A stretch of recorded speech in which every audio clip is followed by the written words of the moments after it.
Olha, para quem trabalha com artesanato, tem uma pergunta que, nossa, tira o sono, né? Quanto é que vale o meu trabalho? Parece uma pergunta simples, mas por trás dela, vixe, tem um labirinto de dúvidas que muitas vezes leva até a prejuízo. Então hoje a gente vai desvendar esse mistério, passo a passo. Para começar, vamos mergulhar na história de uma vela. Mas ó, não é uma vela qualquer não. Essa peça aqui, que foi feita pelo grupo Mulheres de Atitude lá de Palmares, em Pernambuco, é mais do que um produto, é um símbolo. Pensa bem, cera de coco, o recipiente é reciclado, a tampa é artesanal, feita da própria casca do coco. É um produto que tem alma, sabe? É sustentável, vem da economia solidária, um verdadeiro tesouro. E por quanto você acha que elas vendiam essa preciosidade toda? R$ 5. É sério, apenas R$ 5. Para elas, no começo parecia um valor razoável. Afinal, muito material era reciclado e tal. Só que, como elas logo descobriram, essa conta simplesmente não fechava. Aí, um dia, um comentário de uma cliente mudou tudo. A pessoa olhou e falou: só R$ 5? Eu pagaria muito mais por isso. Essa frase foi o gatilho, sabe? Foi ali que a ficha caiu. Elas perceberam que não era só vender barato. Elas estavam, na verdade, desvalorizando o próprio esforço. E pior, colocando o futuro de todo o projeto em risco. E esse foi só o começo de uma jornada de muito aprendizado. A gente vai acompanhar agora os passos que elas deram. Olha só. Primeiro, o dilema do preço justo. Depois, a base, que é calcular os custos. Aí vem a parte de valorizar o tempo de trabalho. Em seguida, como ir do custo para o lucro. A gente vai falar também do fator valor percebido e, por fim, sobre o próximo desafio. Bora começar? Então, o primeiro ponto é esse dilema do preço justo, que é o ponto de partida de muita, mas muita gente que faz artesanato. Usar a intuição como guia. Pois é, aquele valor de R$ 5 não veio de uma planilha, de um cálculo, veio de um palpite. Elas pegaram os custos mais óbvios, sabe? Tipo, o pavio, os óleos essenciais, e aí botaram um pouquinho a mais por segurança. Mas e o que ficou de fora? Nossa, ficou quase tudo de fora.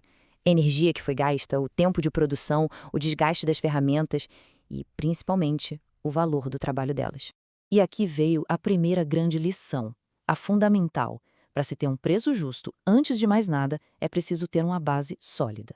E essa base, sem exceção, é o cálculo de todos os custos. O primeiro passo que elas deram com a ajuda de uma consultoria foi entender que existem tipos diferentes de custos. De um lado, tem os custos variáveis. Basicamente, são aqueles que mudam conforme a produção, tipo a matéria-prima. Se você faz mais velas, gasta mais cera. Simples. Do outro lado, os custos fixos, que você tem todo mês, não importa se produziu 1 ou 100 peças. É o caso da energia, do aluguel. E olha só como isso funciona na prática.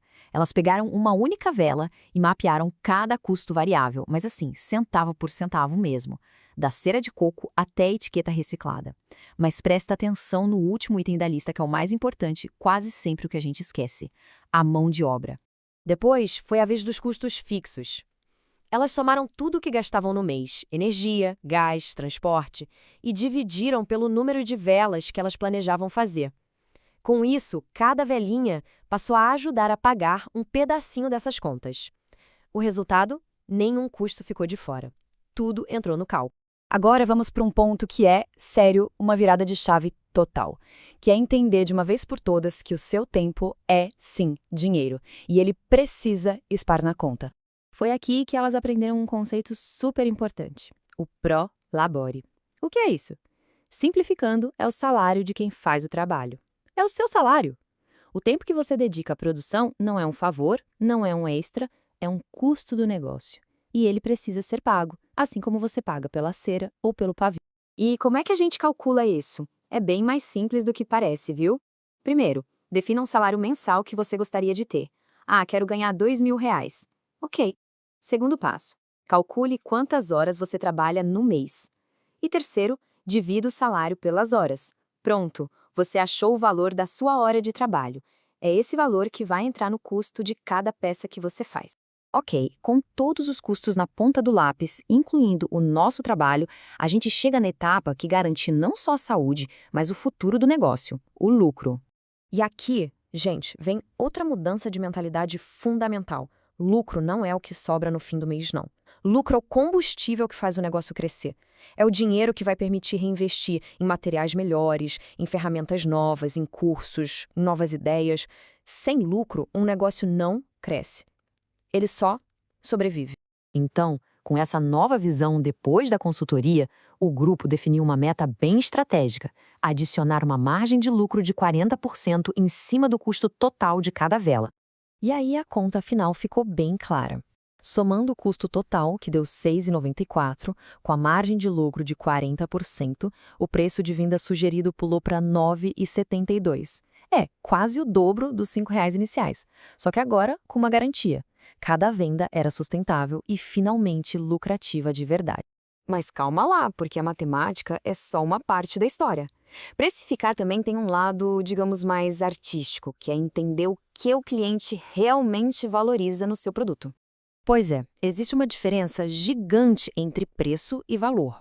Preço é o número na etiqueta, é o que se paga, simples. Agora, valor é o que se leva, é todo o conjunto de benefícios que o cliente enxerga.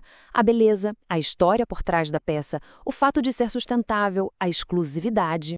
E o que é que agrega valor? Nossa, um monte de coisa. A história do grupo que produz, o fato de ser um produto ecológico, aquele acabamento impecável, feito à mão, uma embalagem caprichada.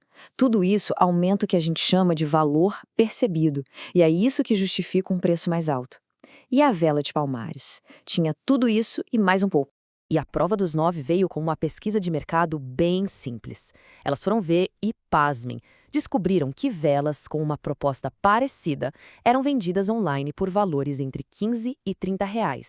Isso foi um choque. Mas um choque bom. Mostrou que o preço delas de R$ 9,72 não era só justo. Era, na verdade, super competitivo. Ok, então com o preço justo finalmente definido, com a confiança lá em cima, o grupo estava pronto para o próximo passo. Mas, como a gente bem sabe, o sucesso sempre traz novos desafios, né? E o desafio veio na forma de uma oportunidade e tanto. Uma encomenda fixa, todo mês, de 300 velas para uma empresa de cosméticos. Pensa só, uma proposta que podia levar o negócio para outro nível, mas que, claro, trouxe um monte de perguntas novas. E é aqui que a gente fica com a reflexão final. Porque uma encomenda desse tamanho muda tudo. Será que o preço por unidade deveria ser o mesmo? Como é que se negocia um volume grande sem abrir mão do lucro? E talvez a pergunta mais importante de todas: como aumentar a produção sem perder aquela essência artesanal que foi o que deu valor para o produto desde o começo? Fica aí a lição. O desafio de colocar preço no nosso trabalho nunca acaba. Ele só muda de forma, evolui junto com o nosso sucesso.